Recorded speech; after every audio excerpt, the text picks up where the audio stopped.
What if I told you that 1 minute of movement still counts? Not 45 minutes, not a perfect workout, not that fancy gym membership that you haven't used in 3 months, just 1 minute. Today's guest, my friend, Dr. Sara Ionescu, is a board certified family medicine physician. She's a movement coach, a wife, a mom of 5 kiddos, and she is on a mission to make movement feel doable again. Dr. Ionescu believes that wellness doesn't have to be complicated, and it doesn't have to be all or nothing. In fact, she teaches that the smallest consistent action, even in 60 seconds, can begin to transform not just your body, but your mood, your patience, your resilience, and your mental strength. As doctors, we talk a whole lot about prevention, but what if prevention could start today, in your living room, while you're still in your work clothes, without overhauling your life?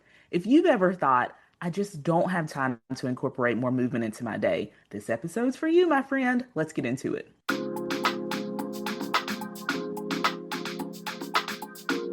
Are you a busy woman who prioritizes everyone else's health above your own? Do you have questions about your diet, exercise, or how to prevent or treat certain health conditions? Are you always Googling health questions that you forget to ask or are embarrassed to ask your primary care physician? Girl, do you even have a primary care physician? Well, welcome to Headed to Healthier. I'm Dr. Brittany Anderson, a board-certified family medicine physician, and every day in my private practice, I have discussions with women just like you who are doing their best to juggle the demands of life while also desiring to become healthier. Inside this podcast, you'll find practical and actionable health tips that you can incorporate into your daily life. You'll get expert advice and insight from some of my awesome healthcare colleagues, and you'll hear relatable conversations with incredible women just like you who have made their health a priority and are thriving because of it. So throw on your sneakers and get some steps in while you listen. Or if you're driving, get those hands at 10 and 2 and let's dig in. We are headed to healthier. Hey ladies, welcome back to today's episode. I'm so excited to be joined by Dr. Sara Ionescu. She is in West Virginia. We were chatting about our temperature differences in West Virginia versus Alabama. But Dr. Ionescu is a family medicine doc just like me, but she takes the whole concept of teaching wellness to a whole new level. She is not just a family medicine physician, but she's also a movement coach. Dr. Ionescu, welcome to the podcast. Tell us a little bit about you. Thank you so much, Dr. Anderson. I'm so excited to be here and chat with your audience. So yeah, like you said in that amazing intro, thank you for that. So I'm a movement coach, I'm a family medicine physician, and I'm a mom of 5 that are currently ages 8 and under. And I help busy moms find a way to create passion for movement. As a way to feel strong and confident and vibrant and energized and inspire their families to do the same. I love that. It is so great. So for those of you listening, Dr. Ionescu and I are in a group together. And I remember when I first joined the group, she was already in it and she was one of the first docs who welcomed me. And when we get on our Zoom, sometimes we'll see her kiddos there. And I'm always wondering, how does she do all the things? And so Dr. Ionescu, I'm so excited to have you here because one of the things that you really work with your clients is that it doesn't like you can still incorporate movement into your day without it taking over your life and without it being just this huge, complicated thing. Where did you come up with that? Was it within your own life? Was it seeing patients? Like, where does that merging of being a family medicine physician and a movement coach come into play? So it was actually a little bit of both. And I love this question because I feel I can sort of explain how it all came about. So I think the first piece is I was an athlete growing up. And so all the way through college, I had a coach. Everything was prescribed. It was show up at this time, show up this day, and you just showed up and you moved your body and it was just part of everyday life. And then when I graduated college, there was a little bit of like, oh boy, there's no team, there's no coach. But I was single at the time. I had a job right out of college initially. And so it was like, okay, I joined a gym, started going to classes, just like fell into a different community that sort of fit with what I was doing. So it looked a little different from before, but I still was able to like figure it out more on my own. And then when I got into med school and then residency, and my husband and I started growing our family, it became very apparent very quickly that something was going to have to change, because the definition that I had for movement in the past, which was like 45 minutes, maybe you're really Yeah. sweaty, you have your sports bra on, you're going all in, like that was a lot fewer and farther between. So maybe I was doing that once or twice a month, but on the daily, I couldn't figure out how to do that. And so instead, I was doing nothing. And Hmm. when I was postpartum with my first baby, that was feeling really not great for me, because I wanted to be active. I wanted to be healthy for her and sort of be a role model for her, and also like feel good in my own body. And that was a really challenging transition, trying to navigate that. Simultaneously, while that was going on in my personal life, at work, always during residency, even after residency, of course, we encounter patients every single day where you're telling them to move. This is a very important lifestyle thing, but it was always, but how do I find the time? Like, where do I fit this in? How do I do this? What do I do? And people would say, like, I went to my specialist and they told me the guidelines are 30 minutes, 5 days a week. And doc, I'm doing zero. Like, how Yeah. do I do that? Yeah. And along the way, I started asking my patients, can you find 1 minute a day to move? Because inherently, it's really hard to say no to that question, right? Like, Right. five, okay, maybe it's tricky, but 1 minute, like, okay, we can do something for 1 minute. And what I found is when I was keeping it really simple for them, like literally, okay, your 1 minute is get up and walk around your couch or walk around your kitchen. It was something that you could be wearing whatever clothes you were wearing. You could be in your house, like you didn't have to leave. It didn't cost any money. And then what started to happen, I saw patients coming back saying, well, doc, I was already up for a minute, so I did two, or Uh-huh. I did five, or I'm sleeping better, I'm eating better. Like it started to snowball without me even giving them more directions about it. It was just they were taking the initiative. And then there was one moment when I was postpartum in a room with a patient having this exact conversation. And in my head, I was like, I am absolutely not listening to my own Yeah. advice. Like I feel like if that's I me can't, every day in yeah. practice. Why am I not doing what So I I was tell other like, people? if I can't show up for these sweaty 45 minutes, I'm choosing to do nothing. Maybe I need to give myself a little grace for the season that I'm in and let a minute count, like I'm telling my patients it does.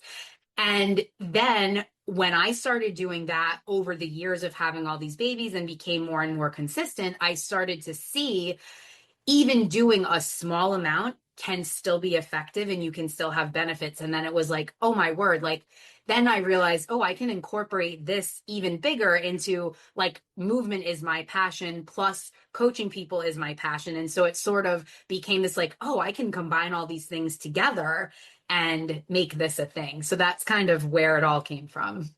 I love that. And I love the idea of that 1 minute, right? Because you're right. It's really hard to say, no, I can't do 1 minute. Patients all day, every day will say, I don't have 30 minutes for this. I don't have 45 minutes. But I agree with you. It's really hard to say, no, doc, I can't find 60 seconds. So I love that concept. How does that translate with patients, though? So when you're talking to, and maybe not even patients, like with the clients that you're working with now, because I'm assuming that that's the starting point.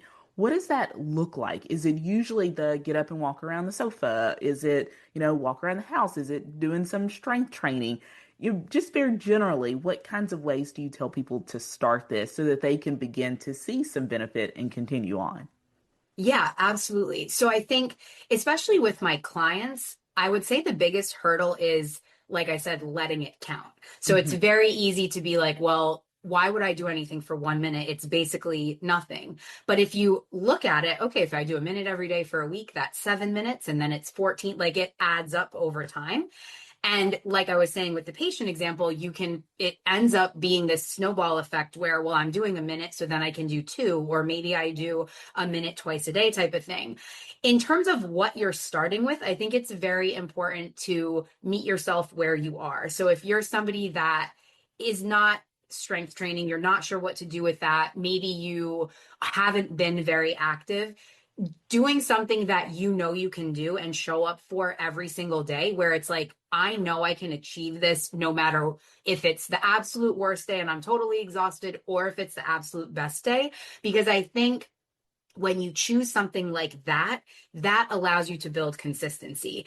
And I think the consistency is what is the most important piece here. And, we talk about like January 1, everybody sets all these goals and overhauls everything. And then oftentimes before January is even over, it starts to be like, well, we're kind of falling off the wagon. And I think a lot of that has to do with setting goals that are overhauling your entire life, which then is very challenging to maintain. So if you keep it that small, like, okay, we're going to do a minute a day. And if you are that person I described, where maybe you haven't done strength training, you're not moving regularly, truly like getting up and walking around intentionally for a minute around your living room or your island, or if you have stairs, you could even, go up and down the stairs if you can navigate them safely. I think doing something as simple as that will still be effective because it's more than what you were doing the day before.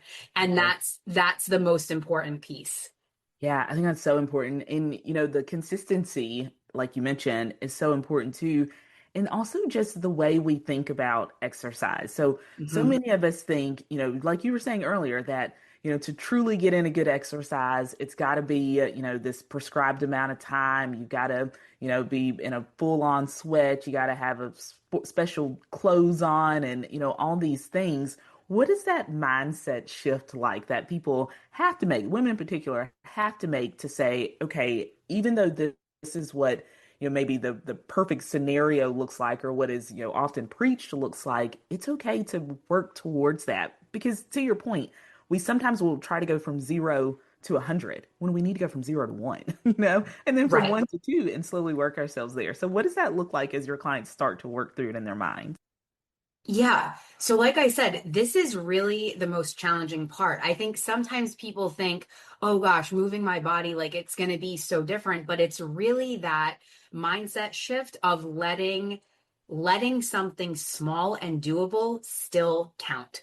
And for me, I mean, it took me years, multiple babies and years to get my mind around reframing exercise and the definition of it. And so I think really the first step and the first piece is like sitting down and defining what it is for you right now, and also embracing that it can change. Like it doesn't have to be the same definition from today until forever. It can flux and change depending on the phase of your career that you're in, or like the phase of if you have kids, like what ages they are, or whatever else you have going on. I think it's okay for those things to evolve.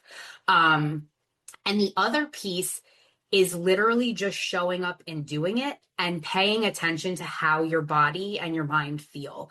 Because I think sometimes, especially with social media, it can be very easy to get wrapped up in, oh, look, there's that person that's like 8 weeks postpartum and they're lifting really heavy weights and they're like already looking very lean. And then you're like, well, that's not me. Like that, I don't fit into that category. So I can't be doing anything. I think it's really important to focus on like, okay, I'm going to show up for this amount of time. This is what I'm going to do. And then just celebrate that you showed up. Not that you did a certain thing, not that you weigh this amount or that you look a certain way, but it's like, I showed up and did this for myself. That is the win. The showing up is the win.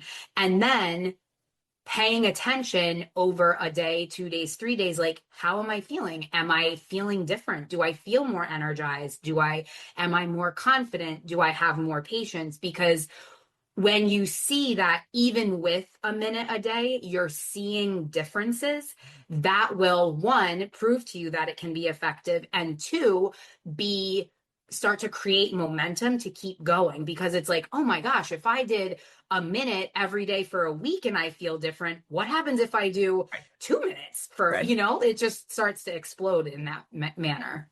Yeah. And now, Dr. Ionescu, often when we think about movement and the importance of movement, we may initially think about doing so to lose weight or for physical health. But I know that you talk so much about mental health and the emotional benefits of getting that regular movement in. Can you tell us a little bit about what changes you see in patients or your coaching clients or even in yourself when that movement becomes consistent, even if it's in small doses? I'm sure that you see this in your patients, especially women, like you mentioned earlier, in that postpartum period, right? How, yes, it is maybe getting some of that baby weight off, getting that good physical health, but also just thinking about the mental and emotional benefits of small bits of exercise and movement through our day.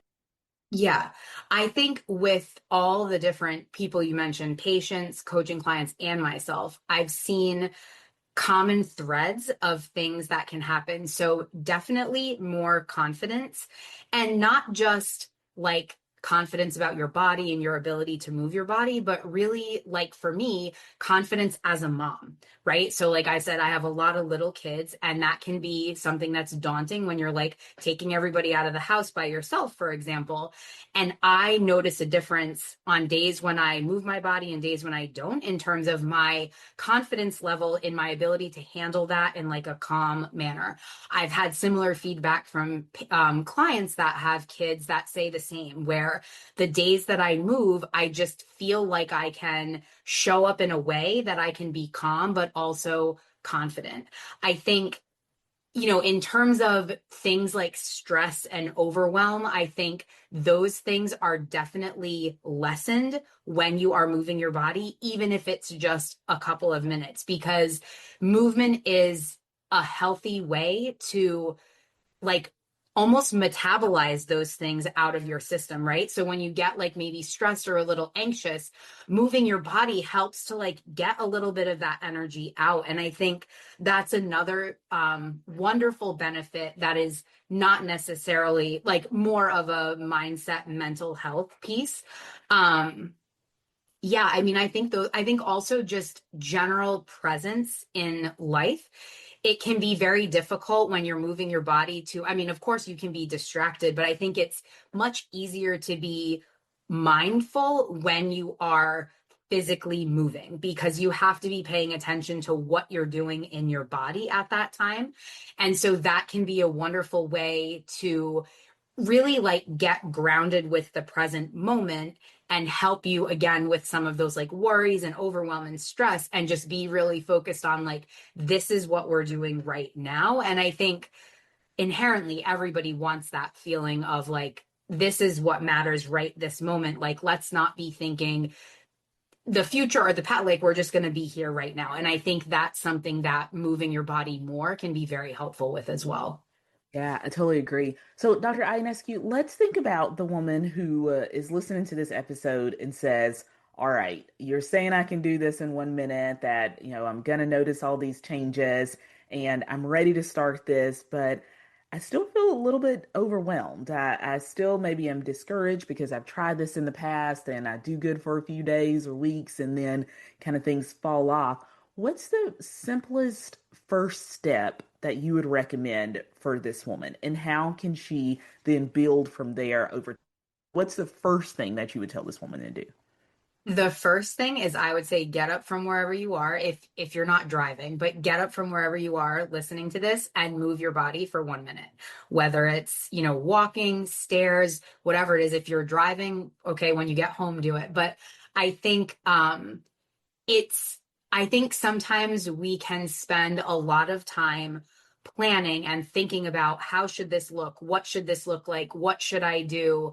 And sometimes we get wrapped up in analyzing all of the different options, but it really needs to be as simple as just get started right this moment. And then you can, adjust and pivot and, okay, I didn't love that movement, so now I'm going to do this. But I think it's really about the taking the action of doing it, because then every time you take that action, it's telling your brain, your subconscious, really, it's telling yourself, like, I am a person that moves my body. And Mhm. so you start to sort of have this identity shift of, I am this person that is active, I move my body. And then when you combine that with celebrating that you showed up, however you showed up, you showed up for that minute. Those two things in combination will create consistency that doesn't require motivation, because motivation waxes and wanes Yes. every day, every minute. So I think it's really that it's taking the baby action, no matter how baby it feels, plus celebrating that you did it. Yeah, absolutely. Now, before we wrap up, if you will take a minute to tell us where we can find you. I've learned so much. I've been jotting notes. I know you can see me over here writing notes as you talk, and I love following your Instagram. I know you've got a YouTube. If women who are listening want to work with you, want to follow you on social media, let us know where we can find you. And ladies, if you're driving, don't worry, you don't have to write all this down. I'll be sure to link it in the show notes. But Dr. Ionescu, where can we follow along for just more inspiration to learn about the work you're doing as a movement coach? Yeah. So, I mean, I think if you are that woman that is in that space where you're feeling overwhelmed, it's how do I fit this in? Where do I start? How do I do this? I have all these moving parts in my life. This feels so daunting and so overwhelming. And maybe I started before. And like you said, you get into that space where you maybe fall off the wagon or you can't stay on the path. That is exactly the type of person that I am coaching in my movement coaching. And I think in even a short amount of time, I have seen clients get to a point where movement comes off of their to-do list and it just becomes inherently a part of their life. And they're able to be consistent in a way that fits into their life and it helps them feel energized and excited and confident. And it's less about like exactly how much I'm doing and what I'm doing, but more about I feel better. Like I feel more like myself and I'm excited to show up in my life. That exhaustion just sort of starts to fade away. And then I've seen all these other things where we're sleeping better, we're eating better, and it's just because we're intentionally working on moving in a way that fits into, your busy real life. So for anyone listening that is interested in working with me, I think Dr. Anderson is going to have the link to schedule a free 30-minute movement consult. I also have hundreds of videos on YouTube, which are all different lengths, getting your body moving in a way that fits in. They're all different lengths, but stretching, body weight strength, all of it. Most of the time, it's stuff that I do in my pajamas at home. It's anywhere, anytime. So things that are really doable. And I think the most important piece with all of this, my coaching, my YouTube, everything, is that it's really focused on being judgment free, not only from myself but also from yourself, right? So like taking away that judgment of I don't look like that person on Instagram, I am not meeting a certain bar. It's like let's strip away all of that and just get to a place where it feels really good to move your body and it helps you feel like yourself. I love that. I love that. And I will absolutely tag everything in the show notes. Tell us just a little bit about that 30-minute. You said that you have a free 30-minute movement consult. What happens in that consult? Yeah. So that consult is really a place to kind of go over the personalized support that exists in my coaching. So sort of the transformation I talked about can happen for everyone, but how we get there, sort of the nature of where you are and where you want to go, kind of going over what that would look like, what the coaching looks like, what that personalized support looks like, and then more specifically, what that transformation would be. And then, of course, there's plenty of time for questions about what, the nitty gritty of what the coaching looks like and all of that. I love that. And I love the idea just of you doing this in such a personalized way, right? Because everyone's goals, the goals that I want for movement and my health and what I want my physical health to look like doesn't have to match what someone else has out there. And that is the beauty of doing that one-to-one coaching, having a movement coach, someone that you can talk through these things with and who can tailor those, that program to look like what works for you so that you're not trying to fit yourself as into a what is it, not trying to put a round something, what is Yes. it, Yes. Like a round round peg into a peg into square a hole. square Yeah. hole. Yeah, so not doing that. And that is the beauty of the personalized approach that comes with coaching. And so, again, ladies, tagging it all in the show notes. Go find her on YouTube, find her on Instagram. I'll be sure to link everything there so you can find her and take advantage of that free 30-minute consult. I am quite sure that we all got so much from this episode and that you'll get so much from getting that one-on-one time with Dr. Ionescu too, and the opportunity to work with her. Dr. Ionescu, I give every guest the last word on this show, just a chance to kind of sum up what you've said already, or maybe add something new that I didn't ask you or we didn't have time to go into. Give us just some closing thoughts. Yeah, I would say movement is medicine, and it can be as simple and straightforward as 1 minute a day. I love it. I love it. Thank you so much for joining us today. I wish you all the best in everything that you do. Thank you for helping us as we're all on this path to headed to healthier. Thank you. Thank you. Absolutely. Thank you so much for having me.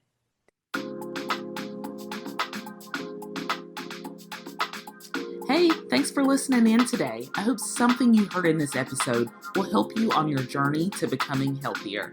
Remember, this podcast offers general health information.